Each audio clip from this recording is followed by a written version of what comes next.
To debate నేను శివకుమార్ రొక్కం. కాంగ్రెస్ పెద్దలతో పెద్ద ఎక్సర్సైజ్ తర్వాత కొత్త మంత్రులకు శాఖలు కేటాయించారు సీఎం రేవంత్ రెడ్డి. అయినా సీఎం దగ్గరే కీలక శాఖలు ఉన్నాయి. ప్రస్తుత పరిస్థితులను చూస్తుంటే త్వరలో ఏదో జరగబోతుందన్న ఊహాగానాలు పెరుగుతున్నాయి. కసరత్తు కొలిక్కి రాలేదా? అందుకే కీలక శాఖలు సీఎం దగ్గరే ఉన్నాయా? కొలిక్కి వచ్చాక మంత్రుల శాఖల్లో మార్పులు ఉంటున్నాయా? ఇంతకీ హైకమాండ్ సీఎం రేవంత్ వ్యూహం ఏంటి? ఇదే అంశానికి సంబంధించి ఇవాల్టి డిబేట్లో మనం చర్చించబోతున్నాం. నాతో పాటు డిబేట్లో పాల్పంచుకుంటున్నారు కాంగ్రెస్ పార్టీ నుంచి కత్తి వెంకటస్వామి గారు, అలాగే బీఆర్ఎస్ పార్టీ నుంచి పాల్వాయి శ్రవంతి గారు, ఇక అనలిస్ట్ ప్రొఫెసర్ గారి వినోద్ కుమార్ గారు కూడా మనతో పాటు జాయిన్ అవుతున్నారు. ముగ్గురికి నమస్కారం. ముందుగా శ్రవంతి గారు, నా ఆడియో క్లియర్గా ఉందా మీకు? మ్యూట్లో ఉన్నట్టున్నారు, ఒకసారి చూడండి శ్రవంతి గారు. హలో అండి. క్లియర్. శ్రవంతి గారు నమస్తే. నమస్తే అండి. ముఖ్యమంత్రి రేవంత్ రెడ్డి తన కేబినెట్ ను ఎట్టకేలకు విస్తరించారు. తాజాగా ముగ్గురు మంత్రులు చేరారు. అయితే ముగ్గురు మంత్రులు ప్రమాణ స్వీకారం చేసిన 3 రోజులకు శాఖల కేటాయింపు అనేది జరిగింది. దీని మీద కూడా కొన్ని కామెంట్స్ అయితే వచ్చినటువంటి పరిస్థితి. ఇందులో కూడా ముఖ్యంగా ముఖ్యమంత్రి దగ్గరే కీలకమైనటువంటి శాఖలు ఉన్నాయి. ఎవరికైనా ఇస్తారా అనేటటువంటి ఒక ఉత్కంఠ కొనసాగింది. కానీ ఎవరికి ఇవ్వలేదో అవి మళ్ళీ తిరిగి సీఎం దగ్గరే ఉండిపోయినటువంటి సిచ్యువేషన్. దీని మీద కూడా కొన్ని కామెంట్స్ వినిపిస్తున్నటువంటి పరిస్థితి. మీ ఒపీనియన్ ఏంటి అసలు? మంత్రివర్గ విస్తరణ, మంత్రి శాఖలు ఇవ్వడము అన్నది ఎప్పుడైనా ఒక పార్టీకి సంబంధించిన విషయం. కానీ ఒక రాష్ట్రంలో ఉన్నప్పుడు ఎక్కడైతే గవర్నెన్స్ అన్న దాన్ని సంబంధించి, ఇప్పుడు ఫర్ ఎగ్జాంపుల్ హోంశాఖ మంత్రిత్వం ఉంది. హోంశాఖ అన్నది ఒక కీలకమైన మంత్రి శాఖ. And at the same time ఏంటంటే హోమ్ మినిస్ట్రీలో డే టు డే అఫైర్స్ కానివ్వండి, ప్రతి దానికి కానివ్వండి, చాలా వరకు వెయిటేజ్ ఉంటుంది. అంటే మీకు ఒక కంప్లీట్ డెడికేటెడ్ మినిస్టర్ అక్కడ అవసరం ఉంది. అలాగే మీరు ఎనర్జీ, మిగతా శాఖలు, చాలా శాఖలు, ఇప్పుడు ముఖ్యమంత్రి గారి దగ్గర ఉన్న శాఖలు చూస్తే ప్రతి ఒక్కటి కూడా ఇండివిజువల్ అటెన్షన్ ఇచ్చి దాంట్లో పాలసీ డెసిషన్స్ తీసుకోవాల్సిన అవసరం ఉన్న శాఖలు అవన్నీ. కానీ ఈ రోజు అన్ని కూడా దాదాపు ఒక 11 శాఖలు ముఖ్యమంత్రి గారి దగ్గరే పెట్టుకునే పరిస్థితి ఉన్నప్పుడు దాన్ని ఒక పర్యవేక్షించి చూడాలంటే దాన్ని తప్పకుండా ఆ పార్టీలో అంతర్గతంగా ఏముందో, అక్కడేముందో, ఏ లోటుపాట్లు ఉన్నాయో, ఏ భయాలు ఉన్నాయో, ఎందుకు ఇవ్వట్లేదు మంత్రిత్వ శాఖలు కూడా అన్నదే ఆలోచించాలి. ఇప్పుడు ఇచ్చిన దగ్గర చాలా ఇచ్చేశారు, హెవీ డ్యూటీ ఇచ్చేశారు. ఇవ్వని దగ్గర అసలుకే లేదు. ఎందుకది? దానికి ఎందుకంత మీరు ప్రతిసారి అధిష్టానం దగ్గరికి వెళ్తున్నారు? ఇప్పుడు దాదాపు ఒక 30 ట్రిప్పులు వేసినట్టున్నారు ఈ ఏడాదినార్థం, 2 ఏళ్లు గానే లేదు. ఏడాదినార్థంలో ప్రతిసారి వెళ్తారు, చర్చలు జరుగుతాయి, మీరు ఎన్నో రోజులు ఉంటారు అక్కడ. వీళ్ళతో కలిసాము, వాళ్ళతో కలిసాము, నిర్ణయాలు తీసుకున్నామంటారు. తీరా ఇక్కడికి వచ్చి చిట్టా ఇప్పితే అక్కడ ఉన్న నిర్ణయాలు ఏముండవు. ఎందుకు? ఇది డబుల్ ఇంజిన్ రూలింగ్ అని చెప్పి మొదటి నుంచి అంటానే ఉన్నారు. అన్నదానికి ఈ రోజు సార్థకత చేరింది అన్నదానికి ఈ మంత్రివర్గ విస్తరణ, అదే విధంగా ఈ మంత్రిత్వ శాఖ కేటాయింపులు ఒక పెద్ద ఎగ్జాంపుల్ గా నిలిచాయి. Right, okay. వెంకటస్వామి గారు, నా ఆడియో క్లియర్ గా ఉందా మీకు? ఉందండి, ఉంది. వెంకటస్వామి గారు నమస్తే. ఎక్కడైనా సరే జనరల్ గా మంత్రులు ప్రమాణ స్వీకారం చేసిన తర్వాత ఆ రోజు సాయంత్రానికల్లా లేదంటే మరుసటి రోజు ఉదయానికల్లా కూడా శాఖల కేటాయింపు అనేది ముఖ్యమంత్రి చేస్తారు. కానీ తెలంగాణ ముఖ్యమంత్రి శాఖల కేటాయింపు కూడా ఆయన చేతిలో లేదు, కేవలం హైకమాండ్ చేతిలో మాత్రమే ఉంది. హైకమాండ్ చేతిలో ఈయన కీలు బొమ్మ, ఈయనది ఏమీ లేదు, స్వతహాగా ఏ నిర్ణయాలు తీసుకోలేరనేటటువంటి విమర్శలు ఈ కేబినెట్ ఎక్స్పెన్షన్ సందర్భంగా సీఎం మీద వచ్చినటువంటి పరిస్థితి. ఒప్పుకుంటారా? ఏం ఒప్పుకోనండి. ముఖ్యమంత్రి యొక్క ఇన్వాల్వ్మెంట్ లేకుండా ఎక్కడ మా పార్టీ అయినా వేరే పార్టీ అయినా ముఖ్యమంత్రి యొక్క ఇన్వాల్వ్మెంట్, ఆయన పెట్టిందే ముఖ్యమంత్రి అని పెట్టాక ఆయన ఇన్వాల్వ్మెంట్ లేకుండా, ఆయన కన్సర్న్ లేకుండా, ఆయనతో చర్చించకుండా అన్ని జరిగిపోతాయి. కీలు బొమ్మ అనేటువంటిది అది సమంజసమైనటువంటి వాదన కాదు. ముఖ్యమంత్రి గారి యొక్క సంపూర్ణమైనటువంటి ఇన్వాల్వ్మెంట్ ఉంది. ఆయనతో చర్చలు జరిపినారు, ఆయన అభిష్టం తీసుకున్నారు. అలాగే పార్టీ యొక్క అవసరాలను ఆయన యాంగిల్లో ఆయన చెప్పినాడు, పార్టీ యాంగిల్లో పార్టీ చెప్పింది. ఒక కంక్లూజన్కి వచ్చి ఒక సమిష్టి నిర్ణయంతో తీసుకున్నటువంటి నిర్ణయం. మిగతా ఇప్పుడు ఏదో వ్యక్తిగతమైనటువంటి కుటుంబ పార్టీ లాగా తీసుకునే అవకాశం లేదు. కాళేశ్వరం వంటి పెద్ద నిర్ణయంలో కూడా ఒక వ్యక్తి నిర్ణయం తీసుకున్నాడని ఇలా మంత్రులు అంటే మాజీ మంత్రులు గాని లేకపోతే ఇంజనీర్లు గాని అన్ని మొత్తం కేసీఆర్ గారే తీసుకున్నారు, మాకేం మమ్మల్ని మేము ఏదో నిమిత్త మాత్రం అన్నట్టుగా మాట్లాడుతున్నారు. సో అట్లా కాంగ్రెస్ పార్టీకి సంబంధించి కానీ ఈవెన్ బీజేపీకి సంబంధించి కానీ ఒక పెద్ద పార్టీ తర్వాత ఒక జాతీయ స్థాయిలో ఉన్నటువంటి పార్టీలు కాబట్టి కొంత సమిష్టి నిర్ణయం అన్న తర్వాత కొంత ఆలస్యం జరుగుతుంది. ఇక దానికి చిలువలు పొలవలు ఇటు మీడియా కానీ ఈ కామెంట్స్ మీదే రేవంత్ రెడ్డి గారు కూడా ఢిల్లీలో రెస్పాండ్ అయ్యారు. అసలు శాఖల కేటాయింపుకు సంబంధించి ఇక్కడ ఏం చర్చ జరగట్లేదు అంటూ కూడా ఆయన కొంత వివరించే ప్రయత్నం అయితే చేశారు. కానీ ఎందుకు 3 రోజులు తీసుకున్నారు సీఎం అనేది ఒక డౌట్. అలాగే ఢిల్లీలో సీఎం 3 రోజులు ఉన్నారు, కీలక మంత్రులు కూడా ఢిల్లీ వెళ్లి వస్తున్నటువంటి పరిస్థితి. ఏం జరుగుతుంది, ఏమైనా మార్పు ఉంటుందా అనేటటువంటి ఊహాగానాలకి తావిస్తున్న పరిస్థితితో కనిపిస్తున్నట్టుంది. ఏం జరుగుతుంది అనుకోవాలి పార్టీలో? ఊహాగానాలు అయితే ఉన్నాయి. మీరు మీడియా మిత్రులు కానీ లేకపోతే కొంత అసెస్ అంటే సీనియర్ జర్నలిస్ట్ కానీ కొన్ని ఎక్స్పెక్టేషన్స్, సీనియర్ పొలిటీషియన్స్ కూడా సంథింగ్ విల్ హ్యాపెన్ అనేటువంటిది ఇటు మా పార్టీలో ఉన్న వాళ్ళు ఎదురు పార్టీ ఉన్న వాళ్ళ రాజకీయ సినారియో ఐడియా ఉన్న వాళ్ళు చెప్తారు కదా సార్. అట్లాంటివి జరిగితే జరగవచ్చు. యాజ్ ఆఫ్ నౌ అయితే అట్లాంటిది ఏం లేదనేది స్పష్టంగా మనకు 3 రోజుల తర్వాత మనకు రిజల్ట్ వచ్చింది. ఇప్పుడు ఎవరైతే ఏవైతే ముఖ్యమంత్రి గారి దగ్గర ఉన్నటువంటి కొన్ని శాఖలను మాత్రమే కేటాయించడం అనేటువంటి జరిగిందంటే సరే. ఇప్పుడు వీ నో దట్ అంటే కాన్స్టిట్యూషన్ లో కూడా ఎట్లున్నదంటే మంత్రుల శాఖల కేటాయింపు is purely discretion of the CM అని ఉంటది. సో కాబట్టి ఆయన ఆలోచన ప్రకారము ప్రస్తుతం చేసినారు. మార్పులు జరగాయని నేనేమన్నానండి.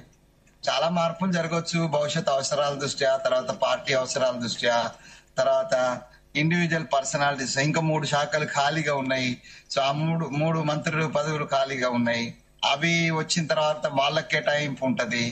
రెండో విషయం ఏంటంటే సార్, బేసికల్ గా మనకు ఒక ఇబ్బంది ఏమంటే ఇప్పుడు అక్క చెప్పింది 11 శాఖలు ఒక దగ్గరే ఉండిపోయినాయి. ఇంకొక మంత్రి దగ్గర 3 ఉన్నట్టున్నాయి, ఇంకో మంత్రి దగ్గర 2 ఉన్నట్టున్నాయి. ఇవన్నీ కూడా ఏంటంటే మనకు సుప్రీంకోర్టు నిర్ణయం ప్రకారం ఈ 15% కుదించడం తోటి మనం ఒకరి దగ్గరనే 2-3 శాఖలు ఉంచేటువంటి పరిస్థితి ఉంది. నేను అక్కతోటి ఏకీభవిస్తున్నది ఏమైందనంటే కొన్ని పర్సనల్ అటెన్షన్ చేయాల్సినటువంటి శాఖలు ఉన్నాయి. వాటి విషయంలో కొంత ప్రభుత్వానికి సంబంధించినటువంటి ముఖ్యమంత్రి గారు కావచ్చు లేకపోతే మిగతా పెద్దలు కావచ్చు దాన్ని కొంచెం పునరాలోచించి దాన్ని స్పెషల్ అటెన్షన్ ఇవ్వాలి. విద్యాశాఖ ఉంది, స్పెషల్ అటెన్షన్ అవసరము. లేకపోతే హోమ్ మినిస్ట్రీ ఉంది. సరే, పూర్ణంగా హోమ్ మినిస్ట్రీ ముఖ్యమంత్రి గారి దగ్గరనే ఎప్పుడైనా కూడా లా అండ్ ఆర్డర్ ముఖ్యమంత్రికే ఉంటది, అది ఆనవాయితీ. సో రిమైనింగ్ హోమ్ శాఖకు సంబంధించిన వాటిని జాగ్రత్తగా తీసుకోవడానికి కొంత అటెన్షన్ అయితే అవసరం. ముఖ్యమంత్రి గారు ఆ రకంగా కొంత కసరత్తు చేసినా ఆ సమయం సరిపోదనేటువంటిది సర్వత్రా వినిపిస్తుంది. మేధావుల నుంచి కావచ్చు, శ్రేయోభిలాషుల నుంచి కావచ్చు, మా నుంచి కావచ్చు, అందరి నుంచి కావచ్చు, ప్రతిపక్ష పెద్దల నుంచి కావచ్చు, అది వినిపిస్తుంది. దాన్ని సరి చేసుకునేటువంటి ప్రయత్నం ప్రభుత్వం చేస్తుంది. ముఖ్యమంత్రి గారు కూడా దానికి సహకరిస్తారు. ఇట్లా రిజిడిటీ ఏం లేదు, హార్డ్ అండ్ ఫాస్ట్ రూల్స్ అంటూ ఏం లేవు, రిజిడిటీ ఏం లేదు. సో ప్రస్తుతం ఉన్న పరిస్థితుల్లో అది కొనసాగుతుంది. ఇప్పుడు శాఖల విషయానికి వస్తే సార్ ఎట్లుంటదంటే ప్రాధాన్యత అప్రాధాన్యత అనేటువంటి దాన్ని వస్తే ఏది ప్రాధాన్యం ఏది అప్రాధాన్యం అనేటువంటి దాన్ని మనం కరెక్ట్ డిఫైన్ చేయలేం. All depends upon the individuals who are taking the charge. So you take the example. అప్పుడు గతంలో నాకు గుర్తుంది, నేను చాలా చిన్న ఉన్నప్పుడు ఎన్టీ రామారావు టైంలో గొడవలలో మన ఎవరు నల్లపులేని శ్రీనివాసరెడ్డి గారు అనుకుంటా, ఆయనకు తీసుకపోయి అంటే పశుసంవర్ధక శాఖ నుంచి మళ్ళీ అనిమల్ హస్బెండరీ అని తను తీసి దానికి ఇచ్చినా కూడా ఈ could able to prove himself. అలాగే మీరు కేంద్రంలో మీరు ఒక మంత్రి ఆమె మేనకా గాంధీ గారిని మనం కెన్ టేక్ ఎగ్జాంపుల్. ఆమెను ఏదో అంటే అప్రాణితం అనేటువంటి శాఖనే ఆమెకిస్తే ఆమె తర్వాత దానికి దేశంలోనే ఒక మంచి ప్రాధాన్యత తీసుకొచ్చి పర్యావరణకు సంబంధించినటువంటి శాఖను తీసుకొచ్చి చూపెట్టినటువంటి దాన్ని. ఆల్ డిపెండ్స్ అపాన్ ద అక్క చెప్పినట్టుగా individual effort and individual concentration ఒక మంత్రిగా చేస్తే డెఫినెట్ గా దాంట్లో ఉన్నటువంటి అన్ని శాఖలు ఇంపార్టెంటే కదా సార్. ఏ శాఖ కూడా ఇంపార్టెంట్ కాదు. ఇలా కార్మిక శాఖ ఓకే వెంకటస్వామి గారు, వస్తా మళ్ళీ మీ దగ్గరకు వస్తా. వినోద్ కుమార్ గారు, ప్రొఫెసర్ గారు నమస్తే. నా ఆడియో క్లియర్ గా ఉందా మీకు? క్లియర్ ఉంది. ప్రొఫెసర్ గారు మీ కామెంట్ ఏంటి?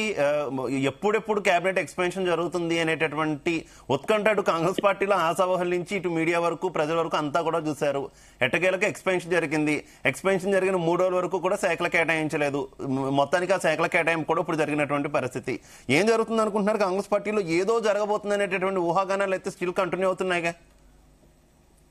తప్పకుండా అండి. ఇప్పుడు అప్రాధాన్యత శాఖలు అనేటివి కింది కులాలకు ఇస్తారు, ప్రాధాన్యత శాఖలు అనేటివి పై కులాలకు ఇస్తారు. ఇది కాంగ్రెస్ పార్టీలో ఇయ్యాల కాదు, కాంగ్రెస్ పార్టీ పుట్టినప్పటి నుంచి జరుగుతున్న చరిత్ర. సో కాబట్టి ఇప్పుడు ప్రాధాన్యత శాఖలు ముఖ్యమంత్రి అనేది ఒక ప్రాధాన్యత శాఖ. సో దాని నుండి అక్కడ ఉమ్మడి ఆంధ్రప్రదేశ్ లో ఆ సామాజిక వర్గమే ఉంది, తెలంగాణలో కూడా ఆ సామాజిక వర్గమే ఉంది. సో కీలకమైన నిర్ణయ శాఖలన్నీ కూడా ఆ సామాజిక వర్గం చేతుల్లోనే ఉన్నాయి. కాబట్టి ఖచ్చితంగా కాంగ్రెస్ పార్టీలో అందరికీ ప్రజాస్వామ్యం ఉంటది, అందరికీ నిర్ణయాధికారం ఉంటది అనేది అది అబద్ధమే. ఏ పార్టీలోనైనా సరే ఆ పరిస్థితి ఉంటది. కాబట్టి ఈ కుల వ్యవస్థలో ప్రాధాన్యత అనేది పై కులాలకు ఒక రకంగా ఉంటుంది, కింది కులాలకు ఒక రకంగా ఉంటుంది అనేది అది కంప్లీట్ గా మనకు తెలిసిన విషయమే. దాని గురించి చర్చ అవసరం లేదు. కాకపోతే ఇవాళ ఇంతకుముందు వెంకటస్వామి చెప్పినట్టు గానీ, మేడం చెప్పినట్టు గానీ, ఇప్పుడు ఏ అప్రాధాన్యత శాఖ అయినా కూడా అది ప్రజలకు అవసరమైన శాఖనే. ప్రతి శాఖలో సమర్థతను నిరూపించుకోవచ్చు ఎవరైనా సరే, వారు నిరూపించుకునే పరిస్థితి అయితే ఉంటది. ఆ పరిస్థితి ఇవాళ వాళ్ళ వ్యక్తుల మీద ఆధారపడి ఉంటది. ఆ వ్యక్తులు అయితే ఎవరైతే ఉన్నారో వాళ్ళు నిజంగానే మంచిగా వాళ్ళు సమర్థులు అయితే మాత్రం ఖచ్చితంగా ఆ నిర్ణయాల్లో తీసుకోవచ్చు, తీసుకునే అధికారం ఉంటది. ముఖ్యమంత్రి గారు పూర్తిగా జోక్యం చేసుకుంటారు అనడానికి ఆధారం ఏం లేదు. ఎందుకంటే ఇప్పుడు కాంగ్రెస్ లో కొంత స్వేచ్ఛ ఉంటది మిగతా పార్టీల కంటే కూడా, బీఆర్ఎస్ కంటే కూడా. ఆ స్వేచ్ఛ ప్రకారంగా కాంగ్రెస్ లో నిర్ణయాలు చాలా వరకు ఇండివిజువల్ గా తీసుకునే ఆస్కారం కూడా ఉన్నది. కాబట్టి ఎవరైనా సరే సమర్థత ప్రజలకు సేవ చేయాలని దృక్పథం ఉన్న వాళ్ళు ఖచ్చితంగా సమర్థవంతంగా తన శాఖ నిర్వహిస్తారనడానికి అనేక ఉదాహరణలు ఉన్నాయి. ఇంతకుముందు మీరు చెప్పినట్టుగా మేనకా గాంధీ విషయం తీసుకోవచ్చు, శ్రీనివాసరెడ్డి విషయం తీసుకోవచ్చు, ఇంకా అట్లా చాలా ఉంది. అట్లాగే ఇవాళ నాకు తెలిసి ఇప్పుడు ఎస్సీ సంక్షేమ శాఖ, మైనార్టీ సంక్షేమ శాఖలు, ఏ సంక్షేమ శాఖలు అయితే అడ్లూరి గారికి ఇచ్చారో, అడ్లూరి గారు చిత్తశుద్ధున్న లీడరే.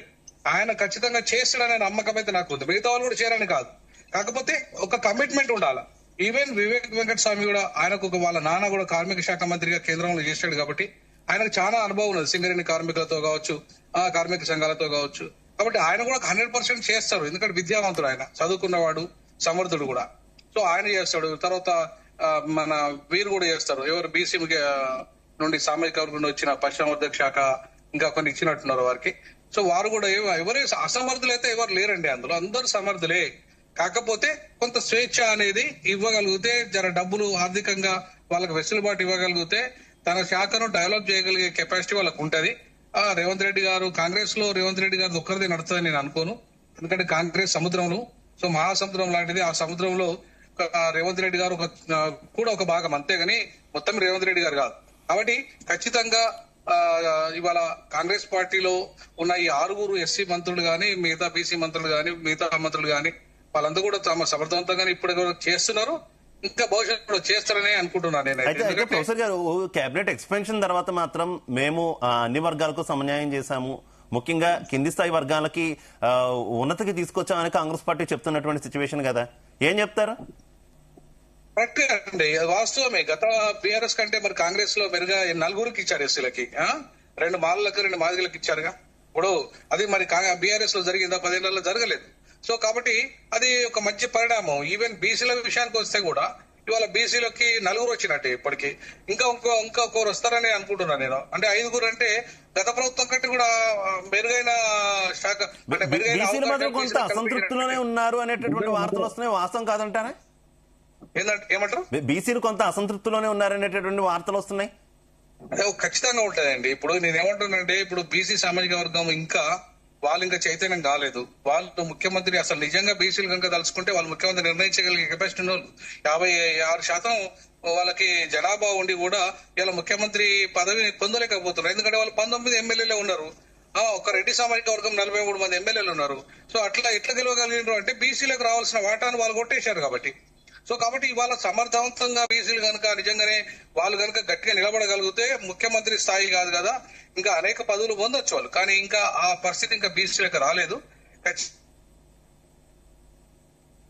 నమ్మకం నాకుంది. వాళ్ళు ఇంకా బలంగా ఎదిగితే ఖచ్చితంగా ఎవరు వాళ్ళని ఎదుర్కోలేరు అనేది నాకున్న ప్రగాఢమైన నమ్మకం. భవిష్యత్తులో ఖచ్చితంగా సామాజిక రాజకీయ మార్పులు జరుగుతాయి. ఆ దిశగా ఖచ్చితంగా రానున్న రోజుల్లో కీలకమైన మార్పులు వస్తాయి. కాబట్టి బీసీలు కూడా రేపు ఇంకా ఉన్నతమైన అంటే మంచి శాఖలు వాళ్ళకి వచ్చే అవకాశాలు కూడా ఉంటాయని నేను అనుకుంటున్నాను. రైట్ శ్రవంత్ గారు మీరేం చెప్తారు? గత కేబినెట్ కంటే ఈ కేబినెట్ బాగుందనే కామెంట్స్ వినిపిస్తున్నాయి. సామాజిక న్యాయం జరిగిందంటున్నారు, ఒప్పుకుంటారా? తప్పకుండా ఇప్పుడు ఎక్కువ మంది ఎస్సీలను అకామిడేట్ చేశారు అన్నది మాత్రం వాస్తవం. దాన్ని నేను కూడా అంగీకరిస్తాను. కానీ కేవలం సామాజిక న్యాయం జరిగింది అన్న దాంట్లో ఇంతకు ముందు ప్రొఫెసర్ గారు చెప్పినట్టు మీరు ఎటువంటి శాఖలు వాళ్ళకి కేటాయించారు, వాళ్ళు ఎంత సమర్థవంతంగా ఆ శాఖల్ని వాళ్ళు నిర్వహించారు అన్నది కూడా ఒక ఇంపార్టెంట్ ఫ్యాక్టర్ గా మారుతుంది. ఎందుకు అంటే ఏదో మేము ఇదిగోండి ఒక లిస్ట్ మేము పెట్టుకున్నాము, సోషల్ ఇంజనీరింగ్ ప్రకారము సోషల్ ఇది కాబట్టి మేము ఇట్లా ఇచ్చినాము మంత్రిత్వ శాఖ అన్నది కాదు. మీరు అక్కడ ఇప్పుడు చూస్తే వాస్తవంగా చూసారంటే లంబాడాల్లో ఇప్పుడు ఒక పెద్ద ఉప్పెనలాగా వాళ్ళ లోపల ఒక అసంతృప్తి రేగుతుంది అక్కడ. ఎందుకంటే ఈ రోజు సీతక్క గారు ఉన్నా గానీ సీతక్క గారు గిరిజనుల్లో వచ్చారు గానీ వీళ్ళకు ఎస్టీ మా లంబాడాలు ఇంతమంది ఉన్నా గానీ మా లంబాడాల నుంచి ఎవరిని కూడా మంత్రి పదవి ఇవ్వలేదు అన్నది. ఎందుకంటే ఒక డిప్యూటీ స్పీకర్ ఇచ్చేసి మీకు మొన్న ఒక ఎమ్మెల్సీ కూడా ఇచ్చాము, ఇప్పుడు డిప్యూటీ స్పీకర్ ఇచ్చాము సరిపోయింది అని చెప్పి అక్కడ సద్దుమని చేశారు. మళ్ళీ ఇప్పుడు గొల్ల కూర్మల్లో కూడా మేము పెద్ద సామాజిక వర్గం, మాకు ఎందుకు మా దాంట్లో ఒక యాదవులకు కూడా ఇవ్వట్లేదు అవకాశం అని చెప్పి వాళ్ళు అడుగుతున్నారు. ఇప్పుడు ఒక ముదిరాజు వర్గం పెద్దది, ముదిరాజు వర్గం నుంచి ఒకరికి ఇచ్చినామని చెప్పుకున్నప్పుడు యాదవ వర్గం అన్నది కూడా వాళ్ళు అడుగుతున్నారు. మైనారిటీలు కూడా లేనట్టున్నారు, మైనారిటీలు ఎవరూ లేరు. ఇప్పుడు మీరు ఇవన్నీ చూసుకుంటే ఈ పరిస్థితుల్లో మీరు సామాజిక న్యాయం ఏ పార్టీ ఎంత చేసింది అని మాట్లాడినా గానీ ఎక్కడో అక్కడక్కడ లోటుపాటు లేకుండానైతే ఉండదు. మీకు అన్నిటికంటే ముఖ్యంగా కావాల్సింది ఏంది అంటే మీరు మంత్రిత్వ శాఖలు ఇచ్చినామని చెప్పి జస్ట్ ఇట్లా అనేసి చేతులు దులుపుకోవడమా, అక్కడ సమర్థవంతమైన మంత్రుల్ని తీసుకొచ్చి సమర్థవంతంగా ఆ ప్రభుత్వాన్ని నడుపుతున్నారా, వాళ్లకు ఆ శాఖల్లో ఎంత స్వేచ్ఛ ఉంది, ఏ నిర్ణయాలు వాళ్ళు తీసుకోగలుగుతున్నారు. ఇప్పుడు ప్రొఫెసర్ గారు చెప్పినారు, ఎవరికైతే మీరు ఆర్థికంగా వాళ్ళను బలపరిచి వాళ్ళు చేసుకోమంటే చాలా మంది చేసే కెపాసిటీ ఉందని. వాస్తవంగా ఇప్పుడున్న నాయకత్వంలో లేని వాళ్ళు ఎవరు లేరు. కానీ ఇప్పుడు వాళ్ళకు అవకాశం ఇచ్చి మిగతా అదే విధంగా వాళ్లకు సమర్థవంతంగా పనిచేసుకునే అవకాశం కూడా మీరు కల్పిస్తారా? అదొకటి. ఎందుకంటే ఇప్పుడు ఆ ఫీలింగ్ మా ఎవరికి వస్తలేదు. ఎందుకంటే ఒక చిన్న నిర్ణయం తీసుకోవాలంటేనే ముఖ్యమంత్రి 10 సార్లు ఢిల్లీకి పోయి వచ్చే పరిస్థితి ఇది. మీరు 10 సార్లు మాట్లాడుతున్నారు. మీరు ఒక మంత్రి పదవి మంత్రిత్వ శాఖ మీ మినిస్ట్రీని ఎక్స్పాండ్ చేసుకోవడానికే మీరు ఒక 10 సార్లు వచ్చినట్టున్నారు ఢిల్లీకి. ఏం చర్చలు జరిపినరో తెలియదు. ఎట్టకేలకు ఏదో తేల్చి 6లకెళ్ళి 3 నింపినరు బానే ఉంది. ఆ 3లో కూడా మీరు ఎవరికి ఇస్తారు? ముందొచ్చిన లిస్ట్ కి ఇప్పుడు ఆఖరికి వచ్చే లిస్ట్ కి వచ్చే కల్లా మళ్ళా ఏం సమీకరణలు మారినాయి అన్నది తెలియదు. ఇప్పుడు ఉన్న పరిస్థితుల్లో తప్పకుండా ఇప్పుడు సోదరులు చెప్పినట్టు ప్రొఫెసర్ గారు చెప్పినట్టు ఖచ్చితంగా బీసీ సామాజిక వర్గం పెద్దది. బీసీ సామాజిక వర్గంలో ఎక్కువ ప్రాతినిధ్యం ఇవ్వాల్సిన అవసరం కూడా ఈ రోజు ఉంది. కానీ మీరు ఎంతవరకు న్యాయం చేస్తారు? ఎంతవరకు వాళ్లకు సరైన శాఖలు ఇస్తారు? ఎంత వాళ్లకు పనిచేసే అవకాశం ఇస్తారు? సమర్థవంతంగా మీరిచ్చిన స్కీమ్లు కానివ్వండి, మీరిచ్చిన హామీలు కానివ్వండి, ఒక గవర్నెన్స్ అన్నది ఒక ప్రభుత్వం చేసే దాంట్లో ఎంతవరకు వాళ్ళని తీసుకొని వెళ్తారు? ఎందుకంటే నిర్ణయాలు వాళ్ళ పైన రుద్దుతారా, ఇది రుద్దుతారా అని. మీరు ఒక మాట అన్నారు, కాంగ్రెస్ పార్టీ దాంట్లో ఫ్రీడమ్ ఎక్కువ ఉంటది అని. ఫ్రీడమ్ ఉన్న దగ్గరనే కూడా ఉండే లోటుపాట్లు అక్కడ కూడా ఉంటాయి. అది ఎప్పుడు గుర్తుపెట్టుకోండి. ఎందుకంటే కొన్నిసార్లు ఏమంటారంటే బెత్తం పట్టుకొని ఒక పంతులు పాఠం చెప్తే పిల్లలు భయపడి పనిచేస్తారు అని. కానీ at the same time freedom ఉన్న దగ్గర more thoughts, more actions, more development కనపడాలి. కానీ అది కనపడతాదా లేదా అన్నది అక్కడ ఉన్న నాయకత్వం మీద ఉంటది. రైట్ వెంకటస్వామి గారు మళ్ళీ అదే ప్రశ్న దగ్గరకు వస్తున్నారు. ముఖ్యమంత్రి దగ్గర కీలక శాఖలు ఉండిపోయినాయి. ఎస్సీ ఎస్టీ బీసీలకు కీలక శాఖల కేటాయింపు జరగలేదు. కేవలం వారిని సామాజిక న్యాయం పేరుతో కేబినెట్ లోకి తీసుకున్నారు. కానీ ఇప్పుడు శ్రావంతి గారు అన్నట్టు అసలు ఫ్రీడమ్ ఉంటుందా లేదా, వారికి కీలక శాఖలు కూడా ఏమీ కేటాయించలేదు కదా. అసలు ముఖ్యమంత్రి దగ్గరే ఆ 3 కీలకమైనటువంటి శాఖలు ఉండాల్సిన అవసరం ఉందా? ఇది ప్రశ్న. ఏం చెప్తారు దానికి? నేను ముందే సమాధానం చెప్పాను. నేను సమాధానం ఆల్రెడీ చెప్పాను. ఐ అగ్రీ విత్ కీలక శాఖలని. ఇప్పుడు వివేక్ గారు ఉన్నారు. ఆయనకు మున్సిపాలిటీ వచ్చి, ఎందుకంటే is a well versed with the city and is a well educated from the is a student of Hyderabad public school అనుకుంటా. సో మొదటి నుంచి నగరంలో పెరిగినవాడు. వాళ్ళ ఫాదర్ కార్మిక శాఖ ఉన్న కార్మిక శాఖ డీలర్ అయినా ఆయన నగరంలో పెరిగిండు, నగరంలో అభివృద్ధి చెందిండు. సో అట్లాంటి ఆయనకు ఇది కాకుండా అది మన అది మున్సిపాలిటీ ఇచ్చినా లేదా ఎడ్యుకేషన్ ఇచ్చినా వాళ్ళకి ఎడ్యుకేషన్ ఇన్స్టిట్యూషన్స్ నడిపిన అనుభవం ఉన్నది, సేవ చేసిన అనుభవం ఉన్నది. కాబట్టి ఆయనకి ఇచ్చింది అనుకో, ఆయన కూడా సమర్థంగా నిర్వర్తించగలుగుతాడు. శ్రీహరి గారు ఉన్నారు, మొదటి నుంచి ఆయన సర్పంచ్ నుంచి వచ్చినారు. డెఫినెట్ గా ఈ కెన్ రూరల్ డెవలప్మెంట్ ఇలాంటిది ఇస్తే డెఫినెట్ గా ఈ కెన్ పర్ఫార్మ్ వెరీ నైస్లీ.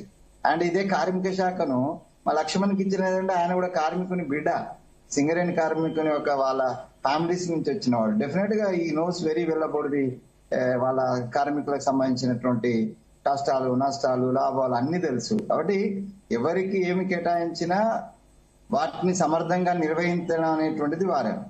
నేను భారతదేశం యొక్క నైసర్గికంగా అంటే పొలిటికల్ నైసర్గికంగా చూసినప్పుడు రేవంత్ అక్క సపోర్ట్ చేయకపోవచ్చు, కానీ వినోద్ గారు అన్న మాట వాస్తవమే. మొదటి నుంచి కూడా ద సో కాల్డ్ ఆధిపత్య కులాలు, నేను అగ్రకులాలు అనే పదాన్ని నేను వాడను, ఎందుకంటే నేను ఆమె అగ్నెస్ట్, ఎవడు అగ్రం కాదు ఎవడు నిమ్నం కాదు. సో ఆధిపత్య కులాలు ఏవైతే ఉన్నాయో that are dominating in the political scenario from the అంటే స్వాతంత్రానికి పూర్వం నుంచి లేకపోతే స్వాతంత్రం రాకముందు నుంచి కూడా రాజులో లేకపోతే వాళ్ళ పేరుతోటో మంత్రుల పేరుతోటో ఉన్నది. ఆధిపత్య కులాల యొక్క డామినేషన్ అనేది ఈ సమాజంని పట్టి పీడిస్తున్నటువంటి ఒక చీడ పురుగు. సో దాని నుంచి బయటపడడం అనేటువంటిది ఏ పార్టీకి అంత ఈజీ కాదు. సో అట్లాగే మేమన్నా కొద్దిగా బయటపడ్డాం, కాంగ్రెస్ పార్టీగా కొంచెం when compare to the others. నేను మొత్తం బయటపడ్డామని నేనేం అంటలేను, కానీ when compare to the others Congress party మిగతా కులాల యొక్క కాంబినేషన్ ఇవ్వడంలో కొంత సక్సెస్ అయింది. మీరు పదే పదే మొత్తం మీడియాలో వస్తుంది సామాజిక న్యాయం జరిగింది, సామాజిక న్యాయం జరిగింది అని అంటే, సామాజిక న్యాయం వెన్ కంపేర్ టు ది గత ప్రభుత్వం రాజశేఖర్ రెడ్డి ప్రభుత్వంలో లేకపోతే అంటే కాంగ్రెస్ నే పోలుస్తున్నాను నేను ఐఎమ్ నాట్ కంపేరింగ్ కేసీఆర్ ప్రభుత్వం అసలు దాన్ని పోల్చుకోవద్దు, ఎందుకంటే అదొక నియంత ప్రభుత్వం కాబట్టి దాని గురించి పోల్చుకోవద్దు. Better to be compare with our government that is under the Rosaiah, under the Rajasekhar Reddy గారు, అండర్ ద రోషయ్య గారు, లేకపోతే కిరణ్ కుమార్ రెడ్డి గారు, వీళ్ళ నేతృత్వంలో ఉన్నప్పుడు పోల్చినప్పుడు ఇప్పుడు కొంచెం బెటర్ పొజిషన్ కనిపిస్తుంది. కొన్ని శాఖలు అలాగే ముఖ్యమంత్రి దగ్గర శాఖలు ఉండడానికి సంబంధించి ఒక ఉదాహరణ కూడా తీసుకొస్తున్నారు. గత ప్రభుత్వంలో కేసీఆర్ గారి దగ్గర subject to correction, if I'm wrong మీరు కరెక్ట్ చేయాలి, జలవనరుల శాఖ ఆయన దగ్గర పెట్టుకున్నారు. కొంత కాళేశ్వరం మీద దృష్టి పెట్టలేకపోయారు సీఎం దగ్గర ఉండడం వల్ల. ఆ దృష్టి పెట్టకపోవడం వల్లే మేడిగడ్డ బ్యారేజ్ కుంగుబాటు లాంటి అంశాలు పరిణామాలు చోటు చేసుకున్నాయి అనేటటువంటి కామెంట్స్ కూడా ఉన్నాయి. అంటే ముఖ్యమంత్రి దగ్గర అత్యంత ముఖ్యమైనటువంటి శాఖలు ఉండిపోతే ఎక్కడో చోట ఏదో ఒక లోటుపాటు ఖచ్చితంగా జరిగే అవకాశం ఉంటుంది. అదే ఇక్కడ కూడా రిపీట్ అయ్యే ఛాన్స్ ఉంది. విపక్షాలు కూడా ఏదైనా హోంశాఖ పరిధిలో కానీ విద్యాశాఖ పరిధిలో కానీ ఏదైనా ఒక ఇష్యూ జరిగితే పూర్తిగా ప్రభుత్వాన్ని బద్నాం చేసేటటువంటి పరిస్థితులు వస్తున్నాయి కదా అనేది కొంతమంది చెప్తున్న పరిస్థితి. ఏమంటారు? అంటే ఇప్పుడు జల వనరుల శాఖను ఆయన పెట్టుకున్నాడు కాబట్టి ఆయన పూర్తి కాన్సన్ట్రేషన్ చేసిండు అనొచ్చు, చేయలేకపోయిండు అనొచ్చు. ఇప్పుడు కాళేశ్వరానికి సంబంధించిన మిస్టేక్ ఏది జరగనంత వరకు ఓకే, మిస్టేక్ జరిగితే మాత్రం ఖచ్చితంగా వీళ్ళ మీదకి వస్తుంది. కాళేశ్వరానికి సంబంధించినప్పుడు సంపూర్ణ బాధ్యతలను హరీష్ గారికి ఇచ్చారు. అప్పుడు హరీష్ భాయ్ taken care of that Kaleshwaram. ఆయన పేరే పోయిన ఎవరు గవర్నర్ గారు ఈయనను హరీష్ రావు కాదు కాళేశ్వరరావు అని అంత పేరు, అంటే అంత కాన్సన్ట్రేషన్ అతను చేశాడు. మనం చేసిన పనిని చేయలేదు అనడానికి కూడా లేదు. సో ఆడేదో చిన్న లోపం జరిగింది, పొంగింది కాబట్టి దాన్ని అట్లా అంటున్నారు. ఇప్పుడు ఇంకోటి ఏంటంటే, మీరు శ్రవంతి గారికి తెలుసు వాళ్ళ ఫాదర్ నుంచి పొలిటికల్ ఫ్యామిలీ. సో మా వినోద్ గారు is very active in politics and student politics. అసలు ఈ రాష్ట్రంలో అంటే ఉమ్మడి ఆంధ్రప్రదేశ్ లో హోంశాఖలో లా అండ్ ఆర్డర్ ఎవరి దగ్గర ఉండిందండి? ఎప్పుడైనా కూడా ముఖ్యమంత్రి దగ్గర లా అండ్ ఆర్డర్ ఉండింది. రిమైనింగ్ పార్ట్ ఏమో అంటే అప్పుడు చెప్పేటోడు కదా, లాఠీ ఒకరి దగ్గర టోపీ ఒకరి దగ్గర అని.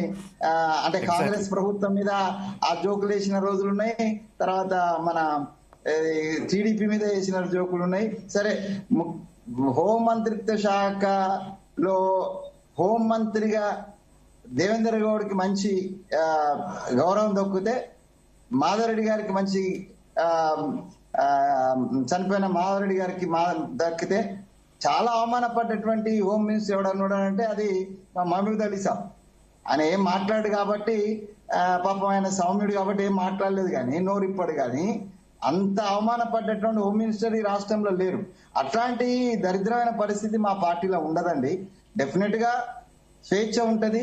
అక్కడనట్ట స్వేచ్ఛ ఎంతమందికి అంటే ఆమెకు తెలుసు ఎంత స్వేచ్ఛ ఉంటది అనేది వారి తండ్రి గారే కాంగ్రెస్ పార్టీలో వారు చేసిన రోల్ చాలా గణనీయమైన రోల్. ఆయన ఏం పొజిషన్ లేకపోయినా, ఎమ్మెల్యే లేకపోయినా, ఎంపీ లేకపోయినా, ఏది లేకపోయినా కూడా ఈ directly could able to approach the high command and that is the rule of మా అక్క మా దగ్గర నుంచి అనవసరంగా పోయింది కానీ సరే ఏ కోపంతో పోయిందో కానీ ఆమె ఇక్కడ ఉంటే ఆమె ఇంపార్టెన్స్ వేరే తీరుగా ఉండేది.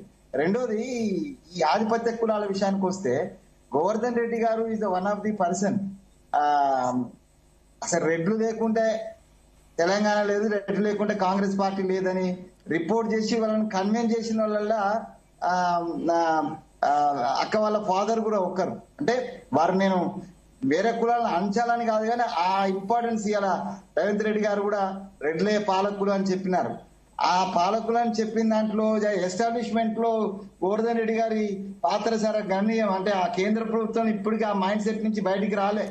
రెడ్లు చాలా ఇంపార్టెంట్ అనేటువంటి ఒక మైండ్ సెట్ ను కేంద్రంలో కాంగ్రెస్ పార్టీ అధిష్టానం మైండ్ లో పెట్టినటువంటి ప్రముఖుడు ఒక్కడు అని అంటే అది గోవర్ధన్ రెడ్డి గారు. అక్క ఒప్పుకున్నా ఒప్పుకోకపోయినా నాకు ఆ చరిత్ర తెలుసు. నాకు ఇంతో అంతో ఆ పెద్ద ఆయన తోటి నాకు కూడా పరిచయం ఉన్నది. వారు ఇచ్చిన రిపోర్ట్, సోనియా గాంధీకి ఇచ్చిన రిపోర్టు నాకు సమగ్రంగా తెలుసు. ఎందుకంటే నేను వారికి అగనెస్ట్ గా అంటే వారు అప్రోచ్ కి అగనెస్ట్ గా నేను కొట్లాడినా. అంటే బీసీలకు ఇంపార్టెన్స్ రావాలని నేను కొట్లాడినా. కాబట్టి ఒకప్పుడు అంటే ఎదురెదురుగా కొట్లాడుతున్నప్పుడు ఎదుటి వాళ్ళ యొక్క హావభావాలు కూడా తెలుసుకోవాల్సిన అవసరం ఉంటుంది.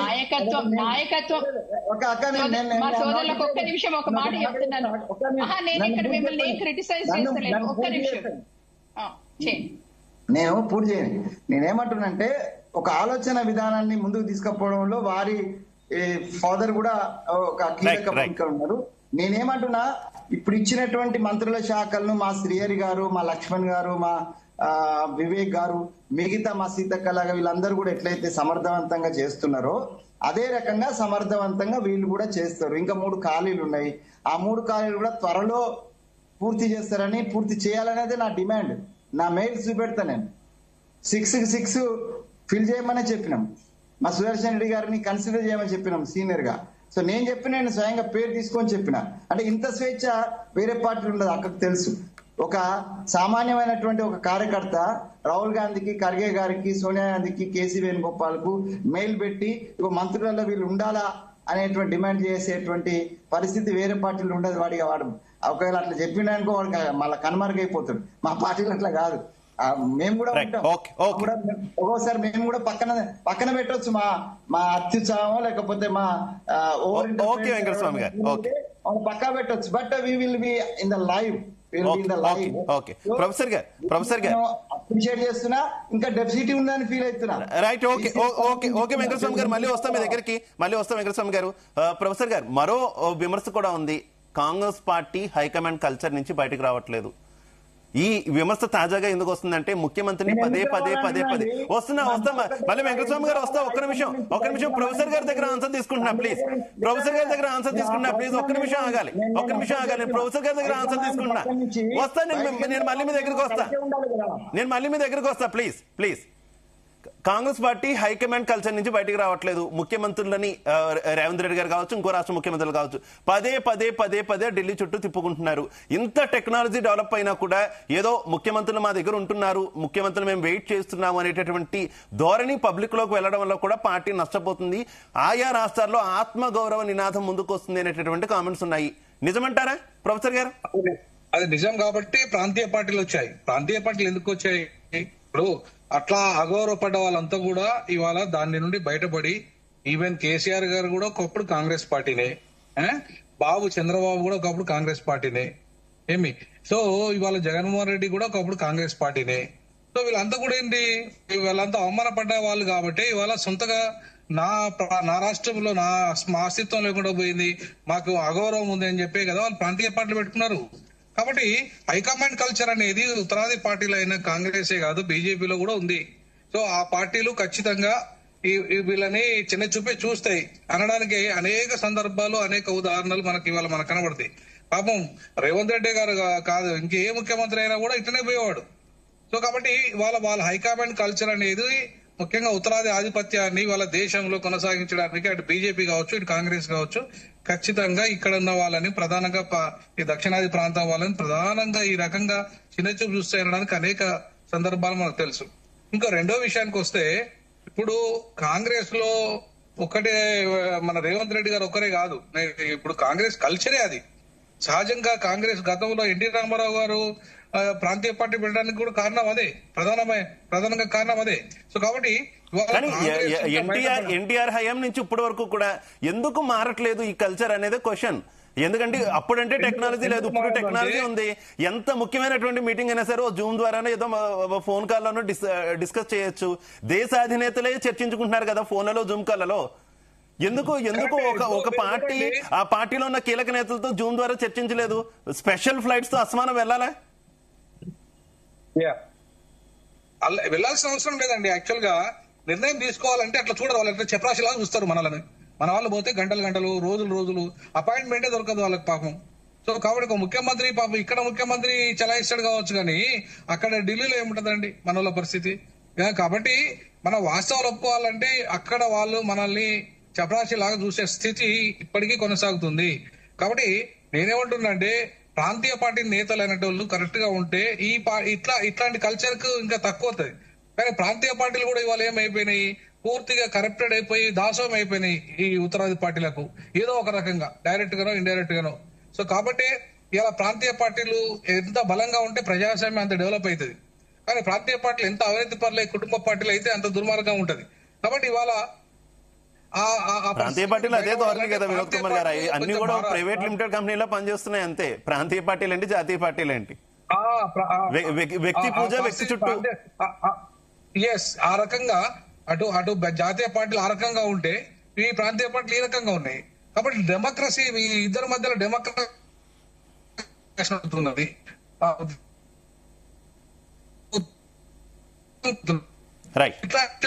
ఇక్కడికి ఇప్పటికైనా నేను కేసీఆర్ గారికి అయితే ఒకటే మన జీ తెలుగు ద్వారా ఒకటి రిక్వెస్ట్ చేయాల్సుకున్నా, జాతీయ స్థాయిలో మొత్తం ప్రాంతీయ పార్టీలు అన్నింటినీ ఒక ప్లాట్ఫామ్ గా థర్డ్ ఫ్రంట్ ని ఏర్పాటు చేయగలిగితే కొంత డెమోక్రసీకి వీలైతుంది, ప్రజాస్వామ్యంగా ఆయా రాష్ట్రాల హక్కులను అడగడానికి వీలైతుంది.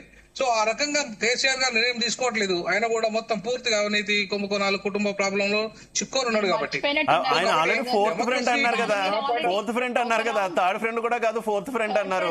ఫోర్త్ ఫ్రంట్ కూడా అప్పుడు బీఆర్ఎస్ పార్టీ టీఆర్ఎస్ ని బీఆర్ఎస్ గా మార్చి అటు కేజ్రీవాల్ గారి దగ్గర నుంచి ప్రతి రాష్ట్ర ముఖ్యమంత్రిని కూడా కలిసిన దాఖలాలు ఉన్నాయి. దాని ప్రయత్నం ఖచ్చితంగా చేస్తారు.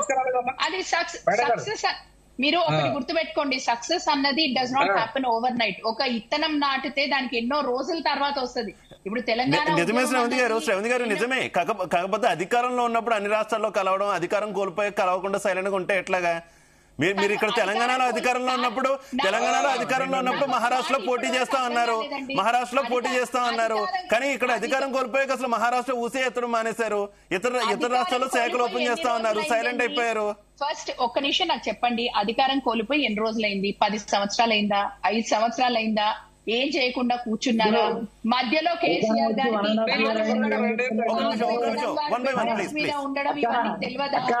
మీరు అటువంటి పరిస్థితులు ఇవన్నీ చూడండి. ఒక్క నిమిషం నన్ను మాట్లాడియండి, నన్ను ఒకసారి మాట్లాడండి. సో మీరు ఎప్పుడైతే ఇవన్నీ పరిస్థితులు ఉంటాయి, ఇప్పుడు అన్నారు, మీరు ఒక మాట అన్నారు, లేదు బీఆర్ఎస్ పార్టీలో కానీ ఇంకా మిగతా పార్టీల్లో నియంతృత్వం ఉంటది, మీరు ఖచ్చితంగా పోయి ఢిల్లీకి అయితే మేము లెటర్ రాస్తాం, ఈమెయిల్ రాస్తామని. అక్కడికి ఇక్కడికి ఒక్క తేడా. ఎందుకంటే నేను 2 దిక్కులు చూసిన దాన్ని కాబట్టి చెప్తున్నా. నాకు ఈ రోజు మీకేదన్నా చెప్పాలంటే మీరు ఉత్తరం రాసి చెప్పాలా, మీరు ఈమెయిల్ పంపాలా, అపాయింట్మెంట్లు దొరకవు. కానీ ఇక్కడ నాయకత్వాన్ని కలిసి మీకున్న ఒపీనియన్ వాళ్ళకి చెప్పేంత స్వేచ్ఛ, అదే ఆ డిస్టెన్స్ లేకపోవడం అన్నది కూడా లోకల్ ప్రాంతీయ పార్టీల్లో ఉంటదన్న విషయాన్ని మీరు గుర్తుంచుకోండి. వాళ్ళు మీడియాకు పోయి పెద్ద డోలు బాజా పట్టుకొని మీకు ఇట్లా అయింది మాకు అట్లా అయింది అన్నది లేదు. తప్పకుండా రాజకీయ పార్టీలు అన్న దగ్గర, రాజకీయం అన్న దగ్గర అసంతృప్తి అన్నది ఖచ్చితంగా ఉంటది. ఎందుకు వాళ్ళకైనా నాకెందుకు అవకాశం రాదు అన్నది ఉంటది. అండ్ ఇది కానివ్వండి, ఇది ఒక్కటి కాదు. కానీ మీ పార్టీ అధినేత మీద గతంలో ఉన్న విమర్శ ఎమ్మెల్యేను కూడా కలవలేదు, ఆ యాక్సెసిబిలిటీ లేదు అనేది కదా విమర్శ, ఆ యాక్సెసిబిలిటీ లేదు అనేది కదా విమర్శ. ఆ విషయాన్ని టీఆర్ఎస్ పార్టీలో ఉన్న నాయకత్వం అటు కేటీఆర్ కానివ్వండి, హరీష్ రావు గారు కానివ్వండి, అదే విధంగా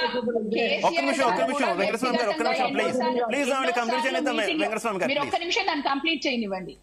కేసీఆర్ గారు కానివ్వండి, హరీష్ రావు గారు కానివ్వండి, కేటీఆర్ గారు కానివ్వండి, అదే విధంగా సీనియర్ నాయకత్వంలో ఉన్న వాళ్ళు చాలా మంది కూడా అవును మేం నాట్ అప్రోచబుల్ అన్న ఫీలింగ్ ఇచ్చినందుకే మేం ప్రజల నుంచి దూరం అయ్యాము అన్న ఒపీనియన్ వాళ్ళు కూడా ఎక్స్ప్రెస్ చేస్తున్నారు. అంతర్మదనం అన్నది ప్రతి దగ్గర జరుగుతుంది.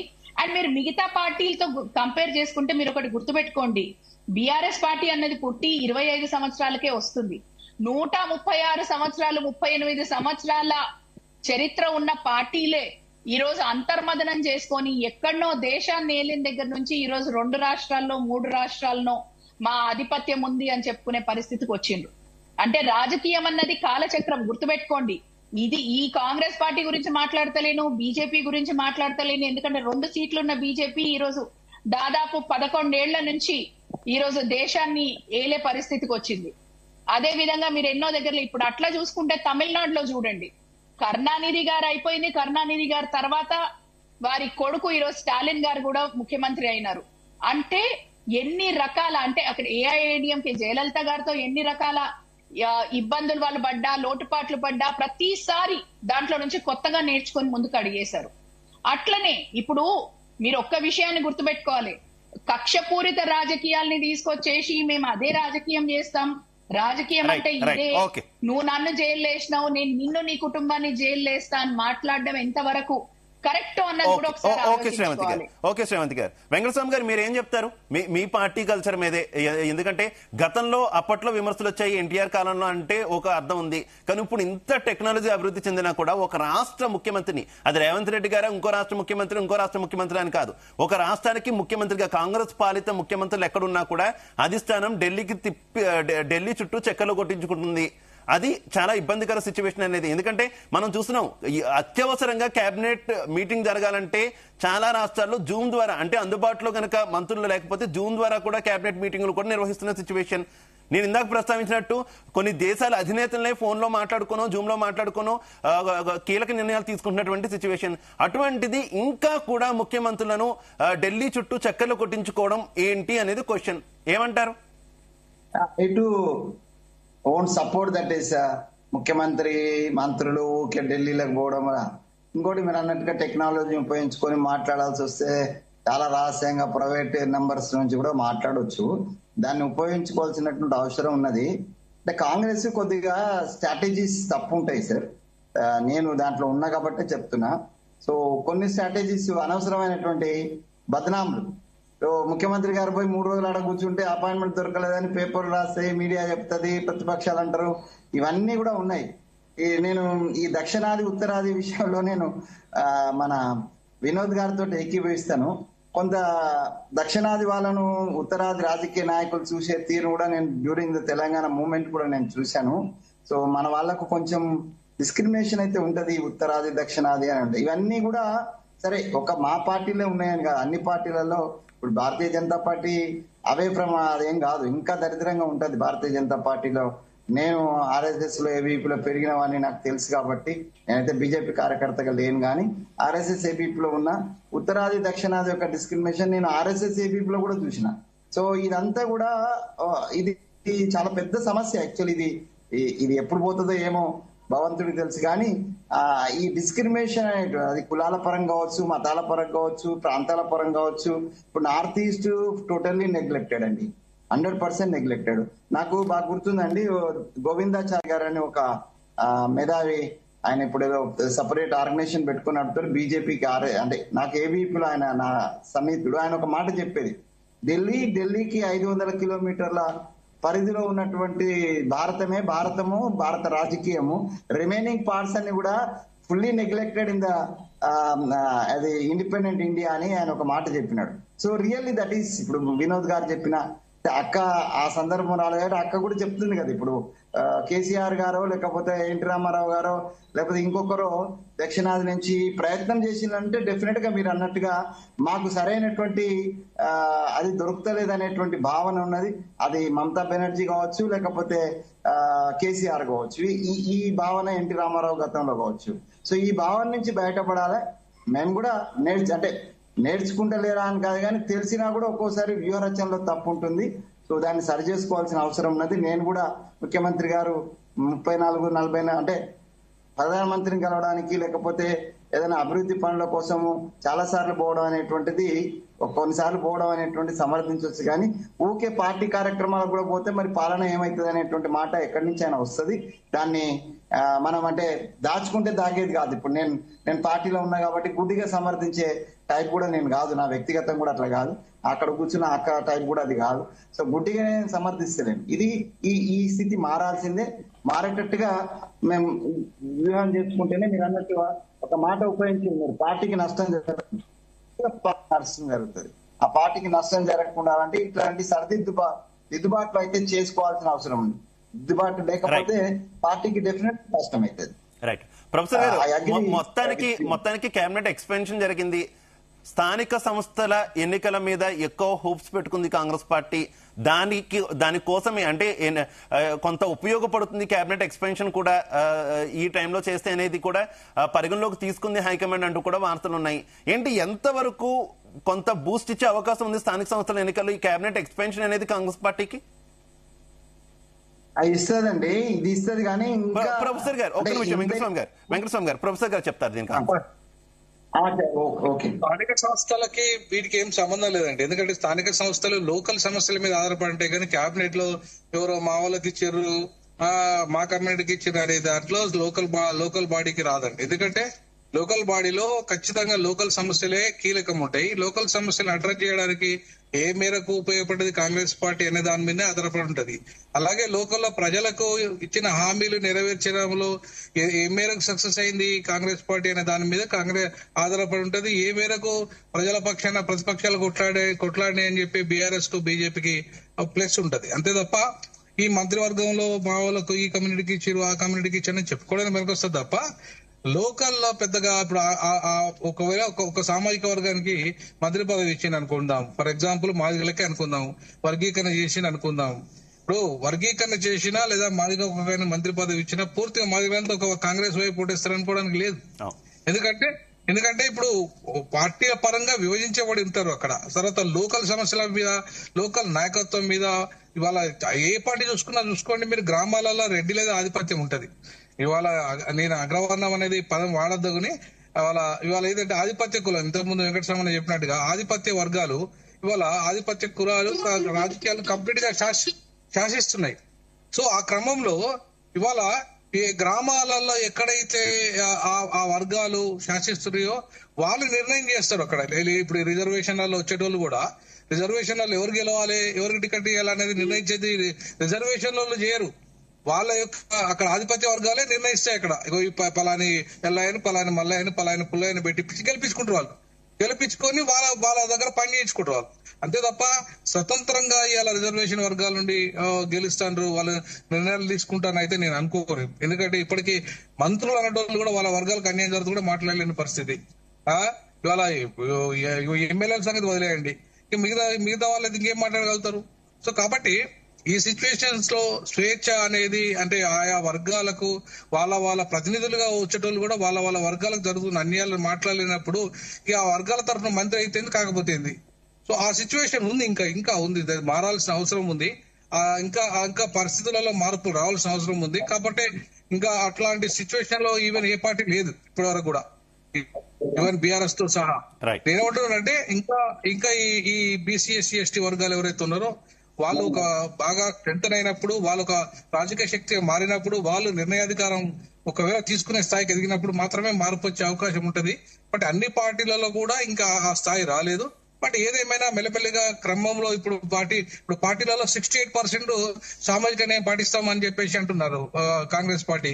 మరి ముఖ్యమంత్రి పదవులు ఎందుకు పాటిస్తలేరు? మంత్రివర్గాలు ఎందుకు పాటిస్తలేరు? ఇప్పుడు ఒక 68% నువ్వు పార్టీ పని అట్లా అనుకుంటే డిఎస్ శ్రీనివాస్ పని చేశాడు, అట్లా అనుకుంటే పిసిసి ప్రెసిడెంట్ గా అంతా బీసీలు అంతా పని చేశాడు. వాళ్ళు ఎందుకు ముఖ్యమంత్రి కాలేకపోయారు? పాపం టీనీ శ్రీనివాస్ పని చేశాడు, మన వి హనుమంతరావు పని చేశాడు, వరంగల్ ఆయన పున్నాల లక్ష్మి పని చేశాడు. వీళ్ళంతా కూడా సమర్థవంతంగా ఎన్నికల్లో ఎదుర్కొన్నారు, అధికారం తీసుకొచ్చారు. బట్ అధికారం వచ్చిన తర్వాత ఎవరు ముఖ్యమంత్రి అయినరు అనేది ఇప్పుడు కాంగ్రెస్ పార్టీలో ఆ పరిస్థితే ఉంది, బీఆర్ఎస్ లో అట్లనే ఉంది, బీజేపీలో అదే పరిస్థితి వస్తుంది. రేపు వాళ్ళు కూడా అధికారంలోకి వచ్చినా, ఎందుకంటే బీసీ ముఖ్యమంత్రి అన్నారు కానీ కనీసం బీజేపీ లీడర్ గా ఒక బీసీని పెట్టలేకపోయారు. వాళ్ళు ఒక బీసీని పెట్టలేకపోయారు. వాళ్ళు మళ్ళీ రెడ్డిని తీసుకొచ్చి పెట్టారు అక్కడ బీజేపీలో కూడా. సో కాబట్టి ఏ పార్టీ చూసుకున్నా ఆ సిచ్యువేషన్ చూసేసరికి తిరిగి రేవంత్ రెడ్డి గారి మాటలు చెప్పాలంటే రెడ్డి ఏ పార్టీ అయినా అధికారం రావాలన్నా రెడ్లు మాత్రమే చేయగలరనే దాన్ని నిరూపిస్తున్నారు వాళ్ళు. కాబట్టి ఇవాళ మనము ఇంకా ఈ వర్గాలు కూడా ఇంకా మారాల్సిన అవసరం ఉంది. రేపు లోకల్ బాడీ ఎన్నికల్లో ఖచ్చితంగా ఇప్పటికే చాలా బాగానే ముందు 33% రిజర్వేషన్ ఆల్రెడీ ఉంది. ఇప్పుడు 42% మేము అమలు చేస్తాం ఖచ్చితంగా అని కాంగ్రెస్ పార్టీ అంటున్నప్పుడు అన్ని పార్టీలు కూడా అనివార్యంగా టికెట్లు ఇస్తాయి. కానీ నిర్ణయాధికారం ఎమ్మెల్యేల దగ్గర ఉంటది, నిర్ణయాధికారం ఎంపీల దగ్గర ఉంటది. నిర్ణయాధికారంలో రిజర్వేషన్లు లేవు కదా వీళ్ళకి, బీసీలకి. సో కాబట్టి కీలకమైన ఎమ్మెల్యేలు కానీ ఎంపీల విషయాలకు ఓకే, కాబట్టి 42% ఇచ్చినా సరే అంత పెద్దగా మార్పులు వస్తాయనేది నేను అనుకోను లోకల్ బాడీ. రైట్, శ్రావంతి గారు కంక్లూడ్. ఇప్పుడు ఏ పార్టీలోనైనా ఒక లోకల్ బాడీ ఎలక్షన్ గెలవాలి అనుకుంటే అక్కడ లోకల్, ఇప్పుడు బీసీ రిజర్వేషన్ ఉన్నా, ఎస్సీ రిజర్వేషన్ ఉన్నా, మహిళా రిజర్వేషన్ ఉన్నా, ఇప్పుడు 50% రిజర్వేషన్ ఉంది. అక్కడ 50% రిజర్వేషన్ లో మీరు ఏం తీసుకొస్తున్నారు, ఎవరికి అవకాశం దొరుకుతుంది అన్నట్టు ఇప్పుడు ప్రొఫెసర్ గారు చెప్పినట్టు అక్కడ ఉన్న లోకల్ ఎమ్మెల్యేనో ఎవరో తీసుకుంటారు అంటే ఒక సర్పంచ్ దగ్గరికి వచ్చే కల్లా ప్రతి ఒక్కరికి ఎవరు బీఫామ్ మీద పోటీ చేసేటోళ్ళు లేరు అక్కడ. అది ఎవరు స్వేచ్ఛ ప్రకారం అరే నాకు అవకాశం రాలేదు, నాకు పార్టీ ఇవ్వలేదు కాబట్టి నేను అయినా గానీ చేస్తాను సర్పంచ్ అన్నది చేసే లెవెల్లో ఆ స్థాయిలో జరిగిపోయేది. అది వ్యక్తిగతంగా సర్పంచ్ అన్న వ్యక్తి గెలిచేది పార్టీ కంటే ఎక్కువ వ్యక్తిగత పొజిషన్ మీద గెలుస్తారు. అదే విధంగా ఎంపీటీసీలు జెడ్పీటీసీల దగ్గరికి వచ్చే కల్లా ఎంతో కొంత ఉంటది నాయకత్వంలో ఉన్నా గానీ ఎక్కడి వరకు. అట్లీస్ట్ నేను మిగతా వాళ్ళ సంగతి నేనేం మాట్లాడకపోయినా మా తండ్రి గారి దగ్గర అయితే ఒకటి చెప్తాను, ఎప్పుడైనా గానీ ఒక ఇంటర్నల్ డెమోక్రసీ అని మీరు ఎవరికి టికెట్ ఇవ్వాలనుకుంటున్నారు అన్నది అక్కడ లోకల్ నాయకత్వం నిర్ణయించి చెప్పిన వాళ్ళకే బీఫామ్లు ఇస్తారు. అట్లా కాదు మేము మాకు నచ్చిన వాళ్ళకే ఇస్తాము అంటే ఎలక్షన్ గెలిచే పరిస్థితి ఉండదు అక్కడ. సో అక్కడ అంత ఆధిపత్యం ఒకప్పుడు ఉన్నట్టు, ఒకప్పుడు మీరు అన్నది కరెక్టే, అక్కడ ఎమ్మెల్యేలు కానివ్వండి, మంత్రులు కానివ్వండి, ఎవరు డిసైడ్ చేస్తే వాళ్ళు నిలబెట్టోళ్ళు. కానీ ఇప్పుడు అట్లా పరిస్థితి లేదు. ఎవరు స్థానికంగా బలంగా ఉన్నారో ఒక ఎమ్మెల్యే అయినా ఎంపీ అయినా తల వంచి వాళ్ళకి టికెట్ ఇవ్వాల్సిన పరిస్థితి ఈ రోజు రాజకీయాల్లో ఉంది. రాజకీయాల్లో ఒకప్పుడు ఎందుకంటే నేను ముందు రాజకీయాల్లోకి ఎంటర్ అయినప్పుడు కూడా ఒక మహిళా సర్పంచ్ ఉంది అంటే సర్పంచ్ వచ్చి వేదిక మీద కూర్చోమంటే భర్తనో ఇంకెవరో వచ్చి కూర్చునేది. మేము ఇదేంది నువ్వు కాదు కూర్చునేది అని. ఆ విషయం మా తండ్రి గారి దగ్గర నేర్చుకున్నా. నువ్వానయ్యా సర్పంచ్, నువ్వానయ్యా ఎంపీటీసీవి, నువ్వెందుకు కూర్చున్నావు, ఏది నీ భార్య, ఏం కాదు పర్లేదు మైక్ ముందు నమస్కారం అన్న చెప్పిపోమ్మను, ఏం పర్లేదు కానీ తనే మాట్లాడాలని. ఈ రోజు అధికారం వచ్చిన అది మొదలు పదవి తీసుకున్న తర్వాత ఆఖరికి దిగిపోయే రోజు ఏక ధాటిగా తను ఒక స్పీచ్ ఇచ్చి దాని మీద అవగాహన సంపూర్ణంగా చెప్పే పరిస్థితి ఉండేది. సో అటువంటి అవగాహన వచ్చిన ఈ రోజు కండిషన్స్ లో మీరు ఖచ్చితంగా ఎవరో చెప్తే వాళ్ళకి టికెట్లు వస్తాయి అనుకోవడం మాత్రం తప్పు. ఓకే ఓకే ఓకే వెంకటస్వామి గారు కంక్లూడ్ లోనే కలిపి చెప్పాలి. మిగిలిన 3 బెర్తులు ఎప్పుడు చేస్తారు? మరో 7.5 అంత లేట్ కాదండి, కావకూడదు అనేది మేము కోరుకుంటున్నాము. అసలు ఈ 3తో పాటు ఆ 3 కూడా ఇచ్చేది ఉండదంటే అసలు చర్చ ఉండకపోయేది. రాష్ట్రంలో ఇప్పుడు మనకు వచ్చేది 15% ఇది క్యాప్ తోటి. మా సోదరుని ఒక క్వశ్చన్, ఒకటేసారి ఇచ్చేస్తే తర్వాత ప్రభుత్వం పరిస్థితి ఏందో ఒకసారి అది కూడా ఆలోచించి చెప్పండి. ఏం కాదక్క, ఏం కాదు, ప్రభుత్వం ఏం కాదనేది అధిష్టానం ఎందుకు భయపడుతుందో నాకైతే తెలియదు. కానీ అసలు ఈ రాష్ట్రంలో ఇప్పుడున్న పర్మిటేషన్ కాంబినేషన్ లో ఎవరిని తీసి ఎవరిని పెట్టినా ముఖ్యమంత్రితో సహా ఎవరిని తీసి ఎవరిని పెట్టినా ఏం అయ్యేది ఉండదు, ఒరిగేది ఉండదు, ఏ ప్రభుత్వం కూలిపోయేది ఉండదు. ఇప్పుడున్న permutation combination of the magic figures సంగతి చెప్తున్నాక, సో కాబట్టి nothing to worry about that. And only thing is it is a dare devil decision తీసుకోవాలి. కొంత అంటే సంయమనం పాటించాలి, కానీ అమృతం ఆలస్యం విషయం కాకూడదు. నేను అనేది అది. ఇప్పుడు ఆయన మాట అనేసినాడు, వ్యంగ్యంగా మాట్లాడి ఇంకో 1.5 year పడుతుంది అని. మరి ఎందుకంటే ఇప్పుడు 6 మంది ఒక ఎమ్మెల్యేలు మంత్రి అయ్యేటువంటి అవకాశాన్ని మనకు వచ్చేదే తక్కువ, 15% క్యాప్ తోటి వచ్చేదే తక్కువ ఉన్నప్పుడు దాన్ని నింపడంలో ఆలస్యం చేయడం అనేటువంటిది నేనేం మా అధిష్టానాన్ని కానీ మా ముఖ్యమంత్రి గారిని కానీ నేను సమర్థిస్తలేను. నేను ప్రజల పక్షానే ఉన్నా. ఎంత త్వరగా వీలైతే త్వరగా వాటిని ఫిల్ చేయాలా. తర్వాత లోకల్ బాడీస్ సంబంధించి యాజ్ ఆఫ్ నౌ కూడా ఇప్పుడున్నటువంటి పరిస్థితుల్లో కూడా అక్క కూడా చాలా వివరాలు చెప్పింది, ఎట్లా ఉంటది అనేది ప్రొఫెసర్ గారు కూడా చెప్పినారు. నేను కూడా ఏం చెప్తున్నా అంటే ఇప్పుడు ఈ క్షణం లోకల్ బాడీ జరిగినా కూడా జనరల్ గా ప్రభుత్వ ఫేవర్ ఉంటది, అధికారంలో ఫేవర్ ఉంటే వాళ్ళకి ఫేవర్ ఉంటది. కాబట్టి we are confident about the more than 80% సీట్లు మేము లోకల్ బాడీస్ లో గెలుస్తామని సంపూర్ణ విశ్వాసం. ఇంకో క్వశ్చన్ వెంకటస్వామి గారు, అసలు కేబినెట్ ఎక్స్పెన్షన్ టైంలో వచ్చినటువంటి ఊహాగానాల్లో ఒక 2 మంత్రులను తీసేయబోతున్నారు. డైరెక్ట్ గా పేర్లు చెప్పుకుంటే కొండా సురేఖ అలాగే జూపల్లి ఇద్దరిని కూడా తీసేస్తారు, బర్తరఫ్ చేస్తారు, వేరే వాళ్ళకు ఇచ్చే ఛాన్స్ ఉంది, ఇలాంటి వార్తలు కూడా వచ్చినాయి. ఏంటి అవన్నీ ఊహాగానాలా లేదంటే అధిష్టానం ఏదైనా కొంత భయపడిందా, ఏమైనా జరుగుతుంది పార్టీలో అని? అట్లాంటిది ఏం లేదు. ఈ బయట జరిగినటువంటి పరిణామాల్లో సురేఖ అక్క 1-2 సార్లు నోరు దాడము, ఆమెతోటి కొంచెం ఆమె దాంతో అట్లా ప్రచారం జరిగింది కాబట్టి కొండా సురేఖని ముట్టుకునేటువంటి అవకాశం లేదు. ఒక బీసీలలో ఒకతే ఒక లేడీ అండ్ ఆమె ఎక్స్పీరియన్స్లు ఆమెను ముట్టుకుని ఆమె 2 సామాజిక వర్గాలు బీసీలలో 2 సామాజిక వర్గాలకు ఆమె ప్రాతినిధ్యం వహిస్తుంది. ఒకటి వాళ్ళ భర్త మునూర్ కాపులో ఉన్నాడు, ఆమె పద్మశాలి ఉన్నాడు. సో అక్క యొక్క ఫెరోషియస్నెస్ దాంతో కొన్నిసార్లు ఇబ్బంది అయితే అయ్యవచ్చు కాదు, కానీ ఆమెను ముట్టుకోవడం కానీ. ఇక చూపెళ్ళానంటే ఆ పర్మిటేషన్ కాంబినేషన్ ఇంకో వెల్మాయన్ వస్తే ఆ వెల్మాయన్ తీస్తారు. ఇక వెల్మాయల నుంచి ఒకరిని పెట్టిరు సరిపోయింది, ఇంకొకరిని తీస్తారు. ప్రేమ్ సాగర్ రావు గారు కొట్లాడుతున్నారు, మదన్ మోహన్ రావు గారు కొట్లాడుతున్నారు. అట్లాంటిది ఏమైనా జరిగితే చూపెళ్ళరు. కానీ ఇప్పుడు యాజ్ ఆఫ్ నౌ మాత్రం అట్లాంటిది ఏం జరగకపోవచ్చు. ప్రాతినిధ్యం దృష్ట్యా ఇంకా నిజామాబాద్ కు ప్రాతినిధ్యం లేదు, రంగారెడ్డికి ప్రాతినిధ్యం లేదు, గ్రేటర్ హైదరాబాద్ కు ప్రాతినిధ్యం లేదు. సో ఈ పర్మిటేషన్ లో కొద్దిగా నిర్ణయం తీసుకోవడంలో కొంత నేనైతే I'm appealing through you also to the our high command, కొంచెం స్పెషల్ కాన్సన్ట్రేషన్ ఈ రాష్ట్రం మీద చేయండి. అధికారం ఉన్నాయే 3, ఆ 3 మీద కూడా కాన్సన్ట్రేట్ చేయకుండా ఎట్లా మిగతా పార్టీ పనులు ఉంటాయి. కానీ ఇక్కడ జరిగే పరిపాలనలో మనకు ప్రతిపక్షాల నుంచి కానీ, మేధావర్గం నుంచి కానీ, లేకపోతే జర్నలిస్ట్ నుంచి కానీ, ప్రజల నుంచి కానీ వచ్చేటువంటి విమర్శలను సద్విమర్శగా తీసుకొని దాన్ని సరిదిద్దుకోవాల్సినటువంటి అవసరం మా అధిష్టానం కానీ, మా ముఖ్యమంత్రి గారు కానీ, మా పిసిసి ప్రెసిడెంట్ గారు కానీ, మాకు కానీ ఉన్నది. దాన్ని ఆ దిశగా అల్టిమేట్ గా ప్రజల యొక్క నిర్ణయమే, ప్రజల యొక్క సంక్షేమమే మా ఉద్దేశం. ఆ దిశగానే మేము ప్రయత్నం చేస్తాం, తప్పులను సరిదిద్దుకుంటూ ప్రయత్నం చేస్తాం. Right, okay, thank you very much కత్తి వెంకటస్వామి గారు, పాల్వాయి శ్రవంతి గారు, ప్రొఫెసర్ గారు వినోద్ కుమార్ గారు, అందరికీ కూడా ధన్యవాదాలు. మొత్తంగా చూసుకుంటే ఎట్టకేలకు కేబినెట్ ఎక్స్పాన్షన్ జరిగి శాఖల కేటాయింపు అయితే జరిగింది. అయితే పెద్ద ఎత్తున ఊహాగానాలు అయితే వచ్చాయి, శాఖల మార్పు జరగబోతుంది. అలాగే ముఖ్యమంత్రి దగ్గర ఉన్నటువంటి శాఖల్లో కూడా ఇతర కొత్త మంత్రులకు కావచ్చు, లేదంటే ఇతర మంత్రులకు కేటాయించే అవకాశం ఉందనేటటువంటి వార్తలు వచ్చాయి. కొంత